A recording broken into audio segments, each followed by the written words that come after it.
Well, viewers, it was a tough message from both Prime Minister Modi and the United States President Donald Trump on their vow to combat terror. Pakistan believes that the statement is one-sided and that Pakistan's stance was not considered. Here's a response coming in from the Pakistan Foreign Ministry.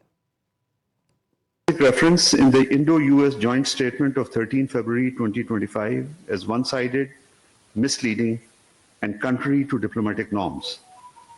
We are surprised that the reference has been added to the joint statement, notwithstanding Pakistan's counterterrorism cooperation with the United States.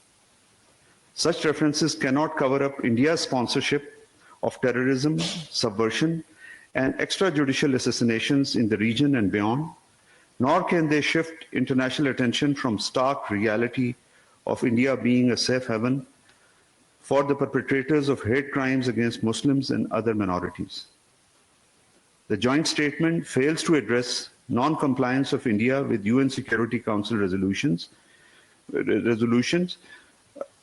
which is the key source of tension and instability in the region, and to take cognizance of the grim human rights situation in Indian illegally occupied Jammu and Kashmir.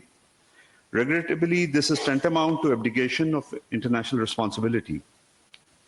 The international community recognizes Pakistan's efforts and sacrifices in the fight against terrorism. Senior news editor Bhavtosh Singh joins us on the broadcast. Bhavtosh, message from the United States, and a strong one at that, against terrorism as well as cross-border terror. But clearly tremors in Pakistan. What is Pakistan so rattled about?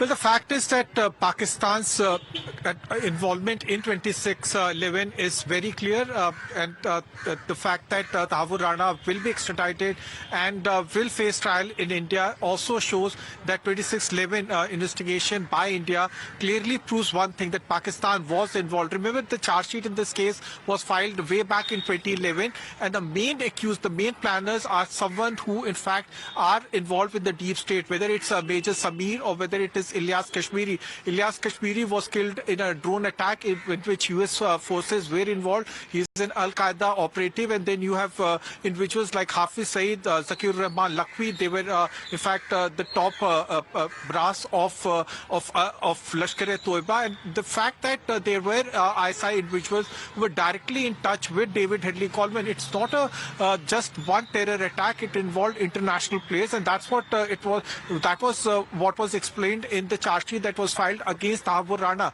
And India was trying his extradition for past 5 years. India's documents that were submitted in Supreme Court clearly proves one thing, that their investigation has been vindicated. Their entire investigation that has been carried out by Indian Federal Probe Agency has been upheld, and he will in fact face trial in India. The question is when he will be brought here. What we have gathered is that the NIA teams will go to US very soon, and he will be brought here by a private charter plane, and he will be lodged in Tihar jail.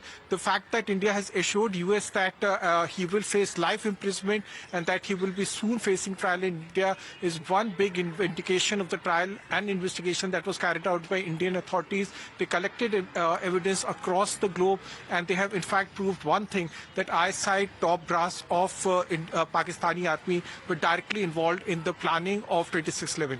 Okay, all right. So when terror is one-sided, even the statement will seem one-sided for Pakistan. Bhavtosh, thank you for joining us with those details.